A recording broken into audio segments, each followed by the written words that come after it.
So আমিও try করে ফেললাম সেই ভাইরাল আদিবাসী সবজি সিদ্ধ সাথে মরিচ ভর্তা। আমি কোনো কিছু রেসিপি দিতে পারলাম না, আমি ওইসব ক্লিক্সগুলো অ্যাকচুয়ালি নেই। তো মরিচ ভর্তাতে আমি হচ্ছে একটু চিংড়ি মাছ অ্যাড করেছিলাম, ওটা দিয়ে অ্যাকচুয়ালি ভর্তাটা বানিয়েছিলাম। তো হচ্ছে ফার্স্ট আমি করলাটা খেয়েছিলাম, করলাটা খুব তিতা লাগছিল। আর আমার কাছে বাকি সব কিছু মোটামুটি ঠিকই ছিল। অ্যাকচুয়ালি কোনো কিছু ওরকম কোনো স্বাদ নাই, টেস্ট নাই। ভেজিটেবলগুলো সব একই রকম লাগছিল আমার কাছে।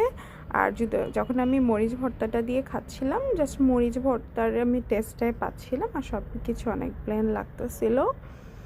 আমার কাছে আসলে অত বেশি ভালো লাগে নাই। আর আমি তো এমনিতেও ভেজিটেবল লাভার না, আমি পিওর নন ভেজিটেরিয়ান অ্যাকচুয়ালি।